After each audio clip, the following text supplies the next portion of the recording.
YouTube, what is good? We are back in the building for another episode of Marvin's Room. Thank you guys, as always, for joining me wherever you're at in the world. To the new subscribers, welcome to the channel.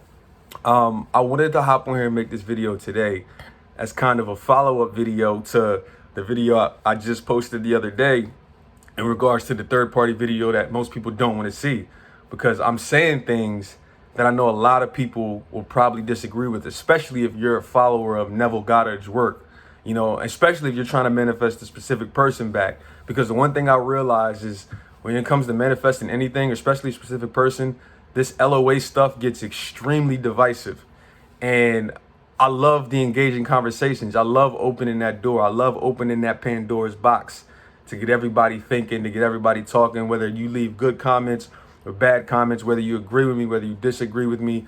I love the talk. I love the topic because this is an engaging conversation. You know what I'm saying? And my belief is spirituality is all about open-mindedness. It's not about who's right and who's wrong. It's about being open-minded, being able to listen to other people's opinions and see the truth in their opinions, as well as see the truth in your own opinions. But like religion, this LOA stuff is literally turning into religion, where people are saying, oh, you're right, you're wrong. You know what I mean? I lost followers after I posted my video yesterday. You know what I mean? It could have been, I could have lost followers from another video on my channel that somebody might have seen and didn't like it. You know what I mean? But, or I could have lost followers based on the video I posted yesterday. I don't know. I just know I lost some followers yesterday. A lot of followers, not a lot, but I lost a few followers yesterday. And it could have something to do with the video I posted, because people don't like hearing something that they don't disagree with. And that's the problem with knowledge, is that we got to get to a point to where we're open-minded. We can hear something that we don't necessarily agree with, but we can still listen and hear it out and say, okay, that makes sense, but I choose not to agree with it, and listen to the whole message, because whether it's myself or whether it's another LOA coach, I know a lot of people, they don't even watch the full videos. That a lot of people's watch times is cut in half. You make a 15-minute video, people only watching 3 minutes, 5 minutes of a video, and they're formulating an opinion. And it's like, dude, you didn't even watch the whole thing. So there's there's a myriad of things that I just see wrong with so many people in this LOA stuff. And but yeah, so I don't want to keep rambling about that. So yeah, let's jump into today's video. I wanted to make a follow-up video in regards to third parties, to kind of like clarify even more so what I was saying yesterday in my video. Now, most of you guys will probably like this video because I'm going to clarify what I meant about, third parties and manifesting and stuff like that, manifesting at SP. Now, let me say this. There's nothing wrong with trying to manifest a specific person back. There's nothing wrong with trying to manifest at times a specific person back when there's a third party involved. However, it's how you go about it. That's the whole point I was trying to make. It's how you go about manifesting a specific person when there is a third party involved. Because for those that didn't watch my video, or for those that didn't watch the full video and to the end, and towards the end, I talk about it. And this kind of is like what Neville says with the golden rule. Never wish for other people something that you would not wish for yourself. You know what I'm saying? So if you wouldn't want somebody to break you up in your relationship with whoever your specific person is, if you wouldn't want somebody to do that to you, why are you then visualizing it happening to somebody else? Or why are you then speaking that into existence for somebody else? You see what I'm saying? There's a better way to do it. And that's what I was trying to say in my video yesterday. I didn't mention it, but there is a better way to manifest your specific person without having to create a scene where, you see something bad happening to a third party. Because what a lot of you guys are doing, you're not realizing, is on an unconscious level, you're actually wishing harm to the third party. And like I said yesterday in my video, there's a duality to that. So if you're wishing harm to a third party just because you want your specific person back, you're actually wishing harm to yourself. So even if you do get your specific person back, guess what? Something might happen to your specific person. They might die, or they might get into a serious car accident, or because I gave an example yesterday in my video about the lady who desired a house so bad that she envisioned herself living in it. And then when the original homeowner finally went out of the house because there was a fire of some sort, she moved into the house, but then her husband passed away shortly after. You know, there's consequences to all these things, and that's what I was trying to say. There's nothing wrong with trying to manifest a specific person or when there's a third party involved, but go about it the right way. Now, how do you go about it the right way? Is you work on your self-concept, you work on your self-love, period.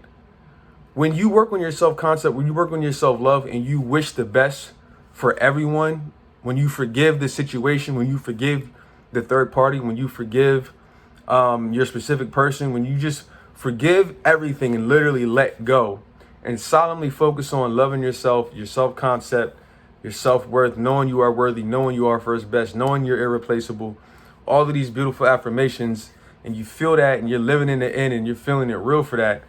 Listen, I'm telling you, people don't understand the energy behind that. People really don't understand the energy behind when you do those things and focus on yourself, how that literally draws everything to you, how you literally become a magnet, how you literally begin to create brain-heart coherence over time, because that's where you really create. You really create from your heart. Your heart is way more powerful than your mind. Like I said in some of my past videos, your heart is 100 times more electric than your brain is, and your heart is up to 5,000 times more magnetic than your brain is. That's where real true creation comes from. And that's why creation takes so long, is because a lot of you guys are trying to manifest a specific person, but you're trying to manifest a specific person based on ego things, right? Somebody asked me the question the other day. They said, you know, how do you know if something is not for you or not? Or how do you know if something is for you but you know it's taken so long because you know the universe is trying to tell you like, oh, this is not for you, or da, da, da, da, da, da, whatever the case may be. Listen, if your desires are ego-based driven, your desires are ego-based driven, meaning you haven't done the work on yourself, you haven't gotten into alignment, you haven't figured out who you really are, you want to manifest things based on what your ego thinks you want, that could be a problem. Because if you don't know who you really are, if you don't know what your desires really, so you think you know what desires you want, but it's based on the ego. It's not based on your higher self, what your true higher self really wants. It's not based on that. So that's how you can tell, is if your desire is ego driven, if you want something just to prove, oh, I'm the best. If you want to manifest something just to prove, oh, see, I was right, or you know, oh, I don't want to, you know, do this or that. Whatever the situation may be, if you're doing things based on the ego, most likely 9 times out of 10, I would say those desires and manifestations are not supposed to be for you. But when you get into alignment in your higher self and you feel you want to manifest something, that's how you know that is for you, because you've healed the past. You've done the work. Now you really know who you are. Your higher self knows, okay, this is what I actually want. So that's a really good way to know what your desires truly are. You know, because a lot of us, like I said, unconsciously, we don't even know our desires aren't pure. And that's the whole thing that I was trying to say about third parties, is we don't even know that us trying to break up a third party situation, we don't even know that that's not an actual pure desire. And a lot of people don't even know that if they would just simply focus on themselves, loving themselves, being the best version of themselves, taking the focus off of a specific person would just literally dissipate. Like they would literally just, or certain situations will happen that'll make you realize, oh shoot, I don't even care about the third party no more, or I don't even care about the specific person like I thought I did.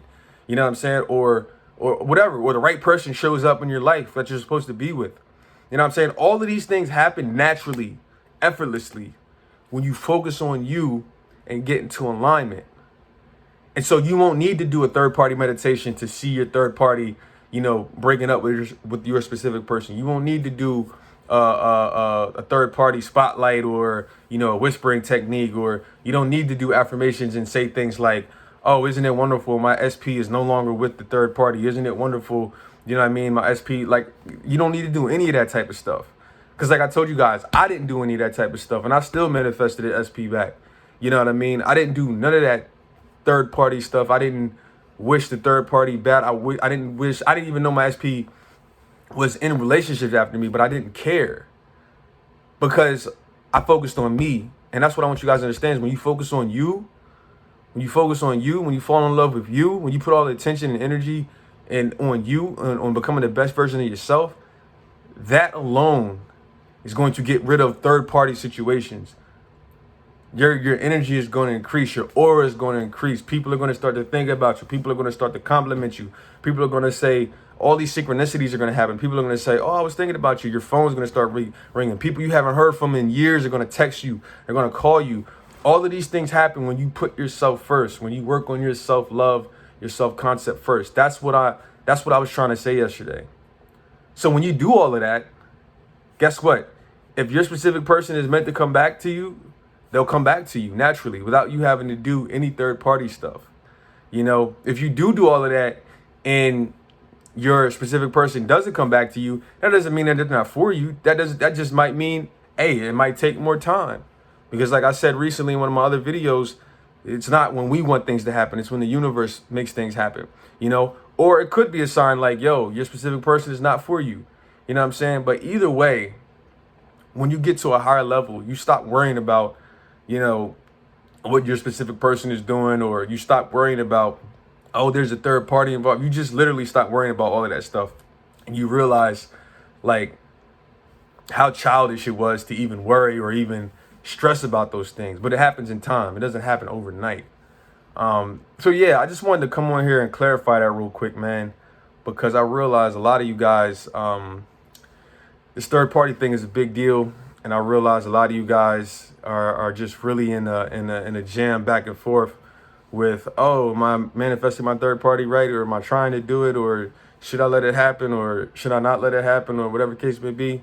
I'm just saying, guys, there's nothing wrong with manifesting the SP. Nothing wrong with manifesting the SP when there's a third party involved.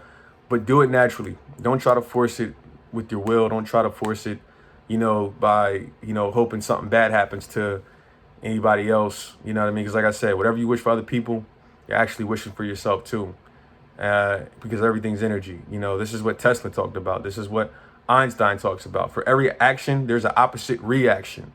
You know, so if you're manifesting something, you know, from your ego, and then it happens, and and you're doing it, and you're wishing harm, or you hope something bad happens to somebody, guess what?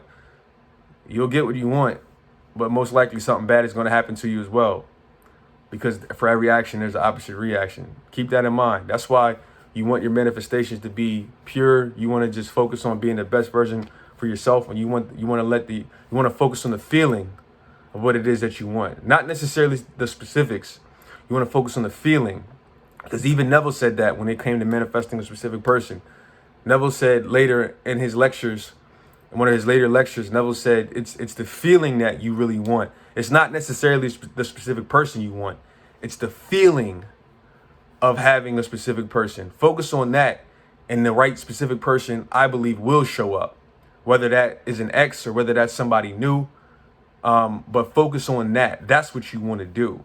You know what I mean? You don't want to focus and imagine a situation where, you know, you're creating a situation where something bad happens to this person, no, you don't want to go down that path. All right, guys. This has been another episode of Marv's Room. I hope this cleared some things up. Got a better understanding, better idea. And I'll see you guys, as always, you know where, you know when.